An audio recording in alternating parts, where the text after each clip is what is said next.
start off by getting their starter Pokemon from a Pokemon professor. That is 100% true, canonical even if you consider Pokemon Special and other Pokemon manga. Most of the trainers that you encounter on your journey aren't even really trainers in the traditional sense. They're hikers or children or entertainers. They have another job. The player character, on the other hand, is a trainer who is trying to make trainer their career. You can look at it as kind of analogous to being a professional athlete. In fact, Sword and Shield made that pretty explicit. Everyone else is using Pokemon for different reasons, from industry to agriculture. And they only participate in Pokemon battles because, well, they're already raising the Pokemon, so they can.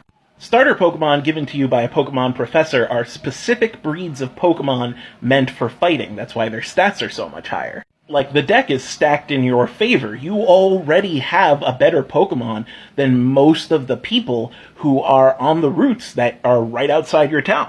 That's because they're just catching wild insects and birds, and you have a Pokemon that is specifically meant for the purpose of fighting other Pokemon. Because that's what you do, and that's what the Pokemon professors have them for. Completing a Pokedex will require a ton of battling, and a ton of catching, and a ton of travel. So they set you up with a Pokemon that is basically better than average to make your journey a little bit easier. Because remember, that's the only thing you're doing. You're not holding down another job, you're not participating in anything else other than Pokemon battles. This isn't actually super common in the Pokemon world. We see what the rest of the Pokemon world is like in things like Detective Pikachu.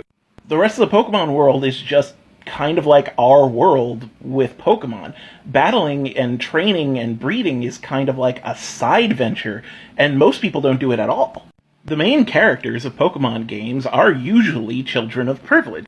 They come from a home that would be perfectly fine if the child left for extended periods of time, and they live right near a Pokemon professor, which is basically a necessity if you're going to end up becoming a professional trainer.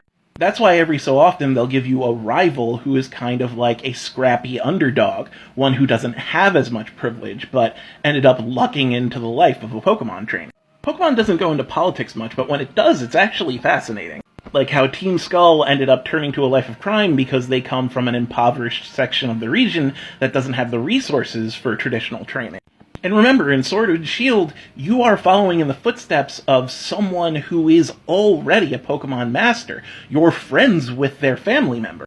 Pokemon always follows the story of the privileged few. And I actually think Pokemon would be really interesting if we got to follow the stories of the less privileged. Because they just have to get by, a lot like they did in Detective Pikachu.